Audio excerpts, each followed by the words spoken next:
We're currently in a shed. We're working on my entry for tomorrow's garden, which I called The Red Return. In 2020, there was a lot of anxiety and doubt and just fear over the pandemic and everything. I wanted to create the sense of freedom as well as the sense of being restricted and not have that sense of freedom at first. When it comes to the stuck at home aspect of being restricted, I feel like that was a good starting point to fully visualize what your future life will be like, or be more appreciative of what's going on around you. By being aware of what to appreciate, what to look forward to, I feel like tomorrow's garden is just a great interpretation of that.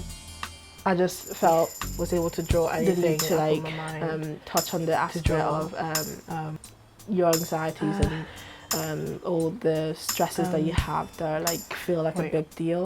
Can be a big deal, but it shouldn't reflect upon your life as a big deal because there's so much to live for and so much to experience. So I wanted to interpret that into my art as well, to kind of have that sense of restriction at first, but then realizing actually it is quite easy to just let go of the past, let go of that anxiety, kind of move forward and be free. The painting has actually two sides to it. So the first part is a cloth wrapped around a human-shaped body, and then it unravels, and then there's this humanoid shape to kind of suggest it could be running, could be walking, I'm not quite sure, but I just wanted to kind of capture the sense of leaving the past behind you and moving forward.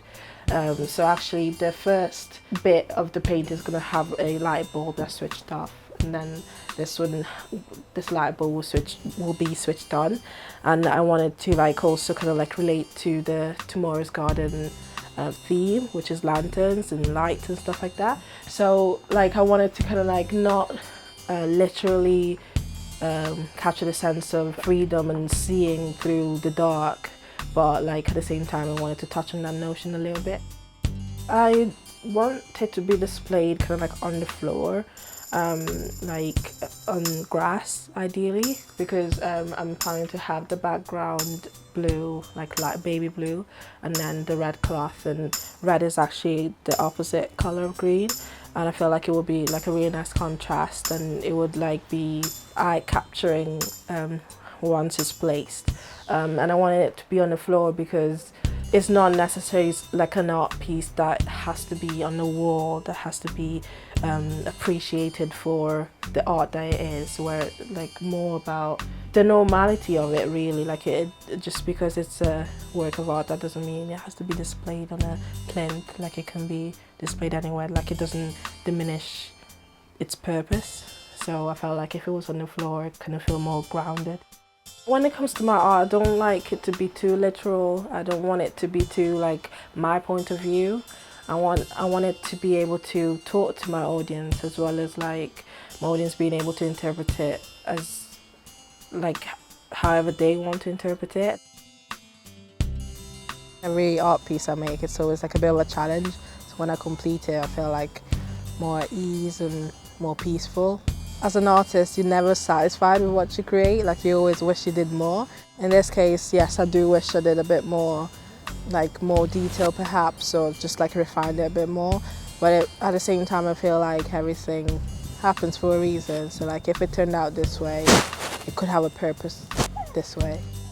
Kind of walk over the, step over the cloth, because I feel it's a bit of a hurdle, what we are facing as just living during a pandemic. We're constantly going through obstacles and just getting over them or through them. So I feel by stepping over the red cloth, it's almost a metaphor for moving forward, escaping that almost negative past and almost face more of a brighter future.